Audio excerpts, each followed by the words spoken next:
अस्सलाम वालेकुम बच्चों। बच्चों बेहद ही इंपॉर्टेंट टॉपिक आज डिस्कस करने वाले हैं हम लोग। देखो आप जो भी जितने भी एफर्ट लेंगे ना, वो समझ लो कि ये लेक्चर के बेस पर ही आपको सारा करना है। तो बेहद ज़रूरी है आज का टॉपिक और बहुत ध्यान से समझना सारी चीज़ें। दो चीज़ें बताऊंगा, एक तो सिलेबस बताऊंगा थर्ड टेट का जो आईबीपीएस ने 2023 में जो एग्जाम लिए थे उसके अकॉर्डिंग सिलेबस बताऊंगा कि कितने नंबर डिस्ट्रीब्यूशन हुए थे उसके। दूसरा उनकी तैयारी कैसे करनी है वो बताऊंगा। आने वाले आपको एक 2 से ढाई महीने हैं आपके पास में, यानी कि 60 से 70 दिन है। तो ये 60 से 70 दिन में आप बेहतर तैयारी कैसे करना, वो मैं आपको पूरा डिटेल में समझाऊंगा कि क्या हुआ था और क्या आपको करना पड़ेगा, क्या समझदारियां लेनी पड़ेगी, कौन सी चीज़ें अवॉइड करनी पड़ेगी, वो सारी चीज़ें बहुत आसानी से डिस्कस करेंगे। हाँ दीजिए सर। उससे पहले जो बच्चे थर्ड टेट की तैयारी कर रहे हैं, उर्दू और इंग्लिश मीडियम के बच्चे, रमजान के फौरन बाद 7 तारीख से ना बैच शुरू होने वाली है। नवी बैच ऑनलाइन ऑफलाइन दोनों रहेगी। जो बैच शुरू होगी इसकी 3000 फीस रहेगी बच्चों, और इसमें आपको डिटेल सारी तैयारी की जाएंगी। लाइव क्लासेस रहेंगी जिसमें आप इंटरेक्शन कर सकेंगे, जैसे ऑफलाइन क्लासेस में होता है वैसे ही। उसके अलावा आपको टॉपिक वाइज क्वेश्चन की प्रैक्टिस कराएंगे, पूरा सिलेबस पढ़ाया जाएगा, आपको नोट्स दिए जाएंगे, टेस्ट सीरीज दिया जाएगा, हर वो चीज़ जो ज़रूरी है वो आपको कराई जाएंगी। 2023 में जो एग्ज़ाम हुए थे उसमें अपने इंस्टीट्यूट के बहुत अच्छे रिजल्ट आए थे। महाराष्ट्र के जो टॉपर बच्चे हैं ना, वो अपने इंस्टीट्यूट से ही है। 200 से ज़्यादा बच्चे लगे थे जॉब पर। ठीक है, उसकी लिस्ट हमने कई बार यूट्यूब पे डाली है, एड्रेस के साथ, बच्चों के नाम के साथ, आप सबको पता ही है। वैसे आते हैं हम लोग। हाँ, आप लोगों को कांटेक्ट करने के लिए यहाँ पर डिटेल है कॉन्टेक्ट की, कॉल कर लेना, यहाँ पर कॉन्टेक्ट नंबर है। ठीक है, आते हैं हमारे इंपॉर्टेंट टॉपिक की तरफ आज। ठीक है, तो पहले सिलेबस देख लेते हैं क्या है। तो सिलेबस बच्चों आपके सामने है। टेट का 2025 में जो टेट होने वाली है उसका सिलेबस आपके सामने है। जब मैं आपके सामने ये लिखा हूँ ना, तो ये मैं 2023 में जो हुआ था, आईबीपीएस ने जो किया था उसके अकॉर्डिंग बता रहा हूँ मैं आपको। देखो मैं खुद एग्जाम दिया था 2023 में, और मैं एग्जाम पास होने के लिए नहीं दे रहा था, मैं पूरा पेपर एनालिसिस कर रहा था। उसके अलावा मैंने आईबीपीएस में जो बच्चे एग्जाम देके आने वाले बाहर निकल रहे थे ना, उनके बहुत सारे इंटरव्यू कंडक्ट किए थे, तो मैंने बहुत सारा एनालिसिस किया था। तो वो एनालिसिस के बेस पे मैं आपको बताऊंगा। ठीक है, एक चीज और याद रखना, जो बच्चों ने 2023 में एग्जाम दिए थे, वो जो बाहर आके जो बोल रहे थे, जो उनका अपना समझ थी, वो और रियलिटी में कुछ हद तक बहुत फर्क था, वो भी समझेंगे। तो उसके हिसाब से कितना वेटेज कौन से सब्जेक्ट को दिया गया था समझते हैं।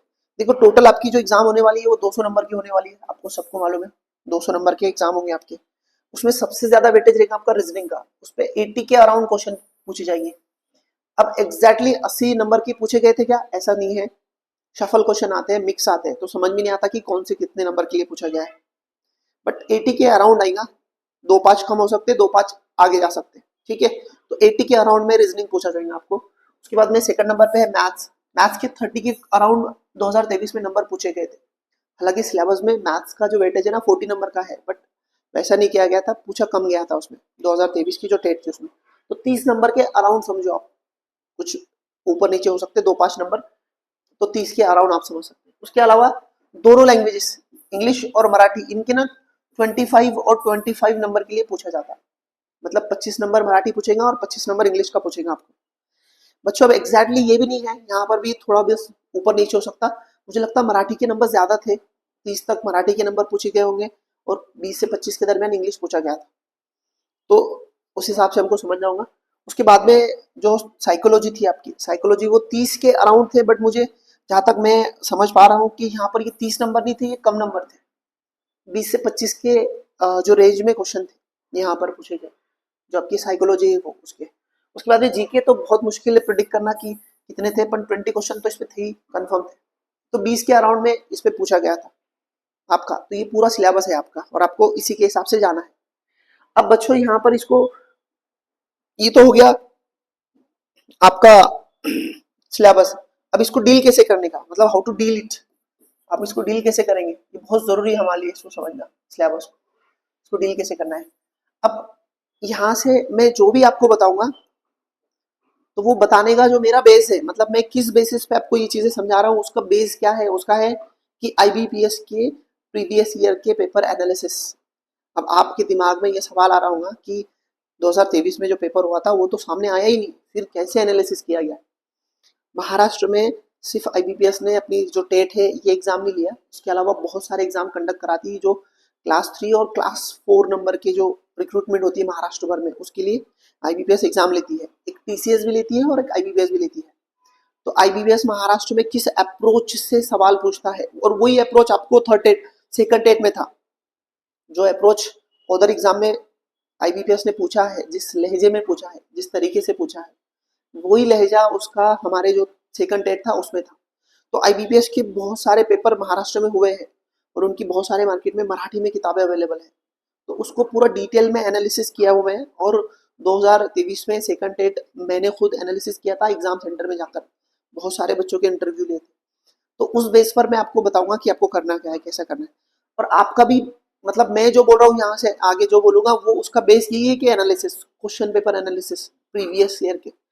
और आपको भी यही करना है। यहाँ से आप 8 दिन लो और पूरी तरह से अच्छे से एनालिसिस करो प्रीवियस ईयर के क्वेश्चन आईबीपीएस के। मार्केट में मराठी मीडियम में बहुत सारी किताबें हैं, उसके अलावा दूसरी लैंग्वेज में नहीं है। मुझे मराठी बहुत अच्छे से समझ में आती है, इसलिए मैंने अच्छे से पढ़ के रखे हैं। आपको कुछ भी करना है और हर हाल में प्रीवियस ईयर के पेपर एनालिसिस करना है और तभी आगे बढ़ना है। तभी आपको अप्रोप्रिएट आपके जो फैसले रहेंगे, आपको जो आप मेहनत करने वाले हैं वो सही तरीके से रहेगी। ये बात बिल्कुल याद रखना। पहले सबसे पहले पेपर का पैटर्न समझना, उसके बाद ही आगे बढ़ना। इसकी उसकी सुनेंगे और आगे बढ़ेंगे ना, मेरे जैसे यूट्यूब पे आएंगे और वो अपने नजरिए से बताने की कोशिश करेंगे। नहीं मानना जब तक खुद एनालिसिस नहीं कर लेते। ठीक है, तो प्रॉपर तरीके से एनालिसिस कीजिए और मेरा भी बेस्ट वही होने वाला है। हम समझते हैं, एक एक करके मैं आपको समझाता हूँ। देखो पहले मैं 2 सब्जेक्ट का बताऊंगा, एक आपको एक तो रीजनिंग का बताऊंगा, रीजनिंग का क्या करना है आपने, रीजनिंग, और एक मैथ्स का बताऊंगा, ये दोनों का। मैथ्स बच्चों मैं आपको टॉपिक नहीं बताने वाला हूँ, टॉपिक आपको मैं फिर किसी सेपरेट वीडियो में या फिर जो कंसर्न टीचर है अलग अलग सब्जेक्ट के वो आपको बता देंगे। मैं आपको एक मोटा मोटा समझा रहा हूँ कि आपको करना क्या है आने वाले 60 से 70 दिनों में, वो बताने वाला हूँ। तो ये मैथ और रीजनिंग का ना, आपको सबको मालूम है जो मैथ और रीजनिंग है ना, इस पे करीब करीब इस पे 120 के अराउंड नंबर बनने वाले हैं आपके, 120 के अराउंड नंबर बनने वाले। इसकी 3 कैटेगरी है बच्चों। इसके जो क्वेश्चन पूछे जाते हैं ना वो 3 कैटेगरी में, एक बहुत हार्ड आते हैं, हार्ड है ना, एक मीडियम आते हैं, मीडियम, और एक बहुत इजी आते हैं, इजी। तो आपको भी क्या करना है, ये 3 कैटेगरी बनाना है आपके हिसाब से। अब मैथ और रीजनिंग में कौन से किसके लिए हार्ड है, ये सबके लिए अलग अलग हो सकते हैं। मतलब मेरे लिए कुछ टॉपिक हार्ड है और कुछ आसान है, तो आपके लिए वो अलग हो सकते हैं। तो आपके हिसाब से ये 3 कैटेगरी बनानी है आपको, 3 कैटेगरी बनानी है। और आपको जो बहुत अच्छे इजी जाते हैं, और ये है यहाँ पे बहुत जोर देना है, मीडियम में और हार्ड में, यहाँ सॉरी मीडियम में और इजी में बहुत जोर देना है आपको, बहुत अच्छे से प्रैक्टिस करना है। यहाँ पर आपको देखना है आपके टाइम के हिसाब से कि आप क्या कर सकते हैं यहाँ पे, क्योंकि ये एग्जाम जो होंगे ना वो बहुत कम टाइम के लिए होंगे। 120 मिनट में आपको 200 नंबर का क्वेश्चन हल करना है। तो आपको क्या करना है, ये वाले क्वेश्चन के साथ कैसे करना है वो आपको देखना पड़ेगा, बट ये बहुत अच्छे होने चाहिए आपके, एकदम क्लियर। ठीक है, एक चीज बीच में रुक कर बता देता हूँ मैं, आईबीपीएस का जो आपका टेट का एग्जाम होगा ना, ये पूरा क्या पूरा प्रैक्टिस बेस्ड रहेगा। जो जितनी ज्यादा प्रैक्टिस करेगा, जितनी ज्यादा प्रैक्टिस करेगा वो उतने ज्यादा नंबर लेगा। यहाँ पर और एग्जाम की तरह नहीं है, यहाँ पे प्रैक्टिस, ये सब प्रैक्टिस का ही गेम है पूरा का पूरा अक्खा। तो आपको बहुत प्रैक्टिस करनी है। हार्ड है ना, तो इसको पहले ये बहुत अच्छे से करने हैं आपको, मीडियम और इजी क्वेश्चन। अब कैसे कैसे वो आपको खुद तय करना पड़ेगा। अब इसके लिए मटेरियल क्या रहेगा, तो बच्चों बुक्स है ना, मार्केट में बहुत सारे बुक्स है, कोई भी उठा लो, आपको आईबीपीएस से रिलेटेड आपको कोई भी बुक्स में इसका कंटेंट मिल जाएगा। बिल्कुल कंटेंट पूरा क्लियर है, और ऐसा नहीं कि वही अलग पूछेगा, वही पूछेगा आपको। कोई भी लो, अपनी क्लास के भी नोट्स है, उसके अलावा आप मैथ और रीजनिंग की कोई भी किताब लेंगे ना, उसमें आपको ये सब मिलने वाला ही है। कुछ बाहर का कुछ दूसरा रॉकेट साइंस नहीं आता यहाँ पे। तो ये बहुत प्रिडिक्टेबल है, एग्जैक्टली वही है चीजें जो किताबों में दी वही आता है, अलग से बहुत फर्क नहीं पड़ता यहाँ पे। तो आपको ये करना है, और आपको करना है कि आपका जो यहाँ से 70 दिन में दिन का आधा टाइम है ना, ये दोनों सब्जेक्ट के लिए देना है। आधा टाइम, मान लो आप दिन में से 8 घंटे पढ़ाई करते तो 4 घंटे इनको देना है आपको। अब इनमें आप कैसे एडजस्टमेंट करते हैं वो आप देख लेना, आपको कैसा ठीक लगता, वो सब्जेक्ट टीचर आपको और बेहतर बताएंगे। तो दिन का आधा टाइम इस पे जाना चाहिए आपका, और डेली प्रैक्टिस होना है। यहाँ से आने वाले 70 दिन आप सिर्फ प्रैक्टिस करेंगे इसकी आधा। अगर आप 8 घंटे पढ़ते हैं और 5 घंटे भी दिए तो कोई बुरा नहीं है इसमें, जितना ज्यादा इसको टाइम देंगे उतना अच्छा रहेगा आपके लिए। हाँ, इसका ये मतलब नहीं है बच्चों की सारा का सारा टाइम आपको इसको ही देना है। देखो सारे सब्जेक्ट पढ़ने हैं यहाँ पे, हाँ, आपको नहीं ऐसा कि कुछ छोड़ना है और कुछ पढ़ना है, ऐसा नहीं। मैं इसको बाद में समझाता हूँ आपको, पहले समझते हैं। ठीक है, तो ऐसा करना है। उसके बाद में बच्चों आपको अगला जो आने वाला है आपका जो रहेगा वो रहेंगी लैंग्वेजेस। एक रहेगा आपका इंग्लिश, इंग्लिश और मराठी। मराठी तो ये दोनों के अराउंड है ना 50 क्वेश्चन आप समझ लो इसमें पूछे जाने वाले हैं। दोनों का एक कॉमन पैटर्न है, दोनों का एक कॉमन पैटर्न है, एक है ग्रामर है, एक में ग्रामर है, मराठी का भी ग्रामर है, और एक है वोकैब। ये दोनों पैटर्न दोनों में ही है, ठीक है, दोनों का लगभग सेम है। थोड़ा समझाता हूं मैं। देखो ये ग्रामर है ना, आप ना दोनों लैंग्वेज का ग्रामर, मराठी का हो सकता है, उर्दू मीडियम वालों को मुश्किल जा सके, तो पहले इंग्लिश की बात करता मैं। इंग्लिश का ग्रामर है ना सबको आ जाता लगभग, कोई मुश्किल नहीं है, ग्रामर इजी आ सकता। तो आपको क्या करना है कि ग्रामर एक तो अभी स्टार्ट में पढ़ के रख लो और लास्ट में रिवीजन कर लेना, या फिर लास्ट में उसके लिए टाइम बचा के रखो, वो आप लास्ट में भी कर सकते हैं, क्योंकि ये सब कंसेप्ट बेस्ड है, थोड़ी प्रैक्टिस लगती है इसको, थोड़ी प्रैक्टिस करेंगे और कंसेप्ट करेंगे तो आसानी से हो जाता है। यहाँ पे ये ग्रामर दोनों का ही, दोनों का ही ग्रामर की बात कर रहा हूँ मैं, बहुत मुश्किल नहीं है। अब आते हैं वोकेबलरी पे। वोकेबलरी ना दोनों लैंग्वेज की वोकेबलरी ये धीरे धीरे होने वाली चीजें हैं, एकदम नहीं होने वाली है। आपको रोज कुछ तो भी 15-20 मिनट, दोनों के 15 मिनट 20 मिनट है ना, दोनों की वोकेबलरी रटना पड़ेगी डेली। डेली थोड़ा 15 मिनट इसकी वोकेबलरी रटो, 15 मिनट इसकी वोकेबलरी रटो, ऐसे करके आपको कंटिन्यूअसली, जैसे मैथ रीजनिंग डेली आपका रूटीन का हिस्सा रहेगा, वैसे ही इनकी वोकेबलरी आपका डेली रूटीन का हिस्सा होना चाहिए। हाँ, दोनों का ग्रामर है वो आप तय कर सकते हैं, अभी पढ़ लो अगर टाइम मिला तो, और बाद में रिवीजन कर लेना, या फिर लास्ट में भी करेंगे तो भी कोई दिक्कत नहीं है, दोनों तरीके से आप कर सकते हैं। ग्रामर की बात कर रहा हूँ मैं। हाँ, मराठी मीडियम की एक बात बोल देता हूँ यहाँ पे, देखो मेरी बात है ना बहुत क्लियर, कान खोल कर ये समझ लो कि मराठी ग्रामर जो रहेगा, जो 25 या 30 नंबर जो पूछे जाएंगे ना, वो डिसाइडिंग फैक्टर रहेगा उर्दू मीडियम वालों के लिए। मराठी का ग्रामर बेहद सिंपल आता है उसमें, और उर्दू मीडियम वालों को बेहद मुश्किल लगता है। हालांकि उनके लिए भी आसान है, पर वो पहले ही मान चुके होते हैं कि मुश्किल है, इसलिए उनको मुश्किल ही जाता हो, तो फिर बहुत से बच्चे उसको अवॉइड करते हैं, उसको पढ़ते ही नहीं। जबकि इंग्लिश और उर्दू ग्रामर से ज्यादा सोपा है मराठी का ग्रामर, बहुत ईजी है, स्टैटिक है। मराठी ग्रामर की खास बात क्या है कि वो जो सिलेक्टेड सिलेबस है ना, उसके बाहर के क्वेश्चन ना तो ग्रामर में पूछे जाते हैं, ना वोकेबलरी में पूछे जाते हैं, वो पूरे के पूरे स्पेसिफिक है, मतलब आपने पढ़े तो आपको नंबर मिलना ही है, इतना स्पेसिफिक सिलेबस है मराठी ग्रामर का, तो उसमें आपके नंबर बनते ही है हर हाल में, बट आपको करना पड़ेगा हमेशा तैयारी उसकी। तो आपको वोकेबलरी दोनों ही सब्जेक्ट की, दोनों ही लैंग्वेजेस की वोकेबलरी धीरे धीरे रटनी पड़ेगी, डेली कुछ ना कुछ रटते रहना पड़ेगा। और ग्रामर आप डिपेंड करेंगे, आप लास्ट में पढ़ो या फिर अभी पढ़ के ले लो और बाद में रिवीजन कर लेना, ये दोनों ही तरीके से चल सकता है, ठीक है। अब आते हैं हम लोग नेक्स्ट, हमारा किताब इसके लिए, देखो इसकी किताबें लिए, इसके लिए अगर मराठी की बात करें, इंग्लिश के लिए ना, इंग्लिश के लिए ना तो आईबीपीएस के ही, आईबीपीएस का एनालिसिस करके ही पढ़ना पड़ेगा आपको, इंग्लिश का ग्रामर और उसकी वोकेबलरी भी, जो आईबीपीएस पूछता है ना वही करना है आपको, कोई भी किताब नहीं पढ़नी है, आईबीपीएस का स्पेसिफिकली पूछता तो वही करना है आपको, वोकेब भी उसकी पढ़ना है और ग्रामर भी उसका ही पढ़ना है। मराठी की अगर बात करें तो मराठी में आप यहाँ पे शिंदे सर की, बाड़ा साहेब शिंदे सर की किताब है ना मराठी की ग्रामर की, वो ले सकते हैं, बट बाड़ा साहेब शिंदे सर की किताब में से ही सारे क्वेश्चन आएंगे, 100% वहीं से आएंगे, बट वो किताब बहुत बड़ी है, आपको उसमें से सिर्फ पढ़ना है 30-40%।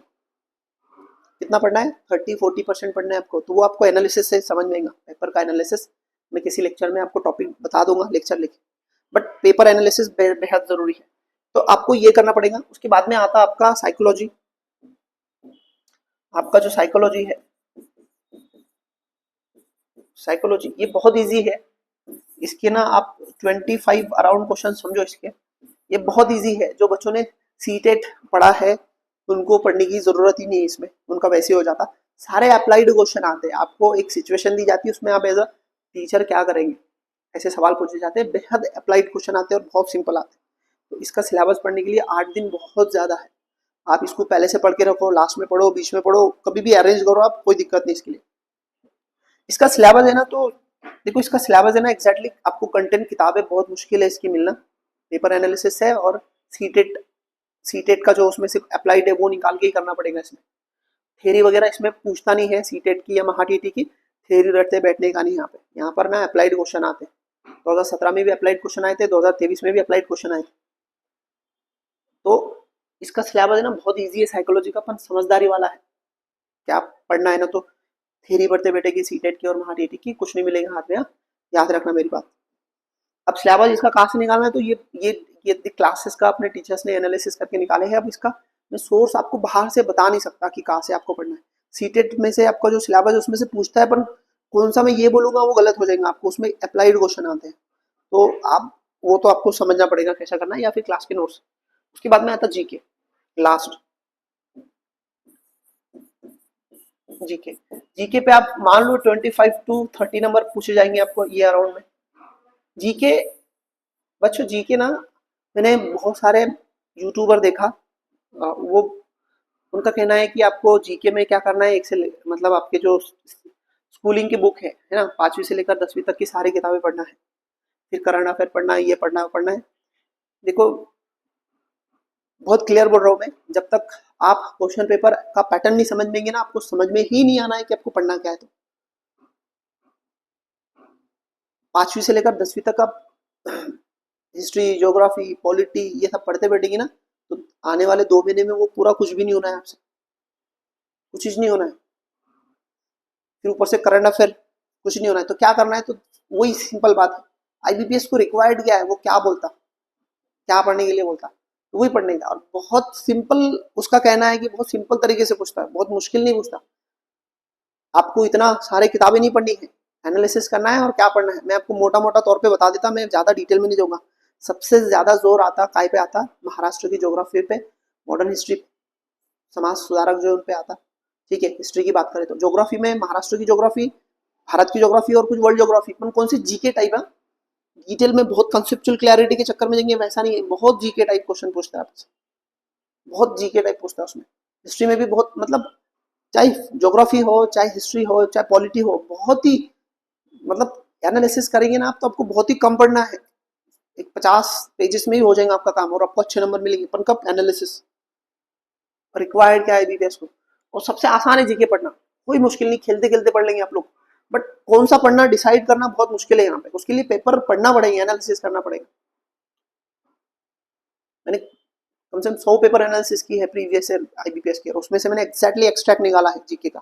बहुत कम पढ़ाता हूँ मैं क्लास में जीके, 15 दिन में जीके खत्म हो जाता हमारा पूरा पेपर के साथ, और बराबर नंबर आपको उसमें के नंबर आते हैं, उसमें अच्छे नंबर बनते। क्यों? क्योंकि एनालिसिस करना पड़ता है। आप लोग भी एनालिसिस कीजिए, आपको खुद समझेगा क्या करना है। तो मैं इसका सिलेबस यहाँ डिस्कस नहीं करता, बट सिलेबस ना आपको 5 से लेकर 10 तक की स्टेट बोर्ड की किताबें पढ़नी नहीं है, आप पागल हो जाएंगे, पूरता नहीं, कॉस्ट और बेनिफिट को हमको परवड़ने वाला नहीं है। क्या करना है, एनालिसिस करना है, और जो रिक्वायर्ड है वो पढ़ने का। अब रिक्वायर्ड आप मैं यहाँ डिटेल में अब नहीं समझा सकता, हमारा ये लेक्चर ना बहुत लंबा हो जाएगा, तो मैं फिर इसके बारे में बताऊंगा। हाँ, मोटा मोटा तौर पे बता रहा हूँ कि जीके ना बहुत इजी है, बहुत कम पढ़ना है, बहुत इजी है, बहुत कम पढ़ना है, और पढ़ना ही है, छोड़ना कुछ नहीं है आपको। ठीक है, तो जीके है, तो ये भी आप कैसा कर सकते हैं, इसको तो आप लास्ट में भी पढ़ सकते हैं, ये बैलेंस कीजिए, आपको जहाँ जगह निकाल के पढ़ना है वहाँ पे बैलेंस कीजिए इसका। ठीक है, तो कुल मिला के ये कुछ बातें मैंने आपको यहाँ बताई है सब्जेक्ट से रिलेटेड। एक बात जाते जाते जो आपको जरूरी है बताना, वो ये कि आप लोग ना एक बात दिमाग में याद रखो, आपको पास होना है ना यहाँ पर, तो ये जितने सब्जेक्ट है ना, ये सारे सब्जेक्ट आपको सब पढ़ना पड़ेंगे। आप बोलेंगे कि नहीं मैं ये छोड़ देता या ये छोड़ देती ना, जमने वाला नहीं है। हाँ, किसी सब्जेक्ट का कुछ हिस्सा आप छोड़ना चाह रहे हैं वो अलग बात है, कुछ सब्जेक्ट का हिस्सा छोड़ देने वाले आप, वो अलग बात है। पर आप बोलेंगे कि मैं कोई सब्जेक्ट ही छोड़ने वाला हूँ, तो समझ लेना आपका सिलेक्शन नहीं होने वाला है। और खास तौर पे यहाँ पर देखो, मैथ और रीजनिंग है ना, सब करने वाले हैं प्रैक्टिस, उसकी सब करने वाले हैं। यहाँ पे आपका सिलेक्शन डिसाइड करेगा मराठी, मराठी डिसाइड करेगा, और आपकी जीके लैंग्वेजेस ये सब डिसाइड करेंगे आपका, क्योंकि बहुत सारे बच्चों को वहाँ समझेगा ही नहीं क्या करना है, तो और खास तौर पे मराठी रहेगा उसमें। उर्दू मीडियम के बच्चों को मराठी बिल्कुल नहीं आता, और जो सेकंड टेट था और फर्स्ट टेट था, इसमें मराठी इतना सिंपल था, इतना सिंपल था कि बहुत 5वीं से लेकर 8वीं के बच्चों को आराम से आने जैसा था, इतना सिंपल था। बट हम लोग थोड़ा एफर्ट लेंगे तो ही ना। कहने का मतलब है कि आपको छोड़ना कुछ नहीं है एक भी सब्जेक्ट। हाँ, किसी सब्जेक्ट का कुछ हिस्सा छोड़ रहे हैं वो अलग बात है, वो आपकी प्लानिंग का हिस्सा होना चाहिए। जैसे कि रीजनिंग में कुछ पजल छोड़ रहे हैं जो बहुत टाइम कंज्यूम करते हैं, वो आप छोड़ रहे हैं वो अलग बात है। मैथ्स में बहुत कैलकुलेशन के लिए किसी के लिए बहुत टाइम लग रहा है, तो वो टॉपिक छोड़ रहे हैं वो अलग बात है। इंग्लिश और मराठी में कुछ वोकेबलरी का पार्ट आप छोड़ रहे हो उसमें से, तो अलग। मराठी में तो कुछ नहीं छोड़ना है, इंग्लिश में से कुछ आप छोड़ सकते हैं, जैसे समानार्थी, सिनोनिम, एंटोनिम्स, वो छोड़ सकते हैं आप।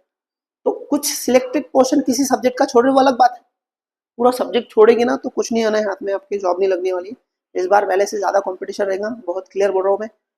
नंबर 100 के अबव वाले ही सिलेक्ट होंगे, 100 के नीचे वाले सिलेक्ट होने वाले नहीं रहेंगे सेकंड डेट में, थर्ड डेट में, याद रखो मेरी बात। तो ये सारे सब्जेक्ट पढ़ने हैं, एक भी नहीं छोड़ना है। और ये सारे सब्जेक्ट पढ़ने से पहले पेपर एनालिसिस आपको करना ही पड़ेगा, वरना अंधेरे में तीर चला के कुछ मिलने वाला नहीं है बच्चों। ठीक है, तो ये बहुत ज़रूरी बातें आप तक पहुँचानी थी। आई होपफुली आपको समझ में आई होगी। फिर भी आपको कुछ पूछना है तो कमेंट करके पूछिए, तो ट्राई करूँगा उसका आंसर देने की। दूसरा टॉपिक वाइज एनालिसिस है ना, मैंने इससे पहले भी बनाया है और भी बनाऊंगा मैं।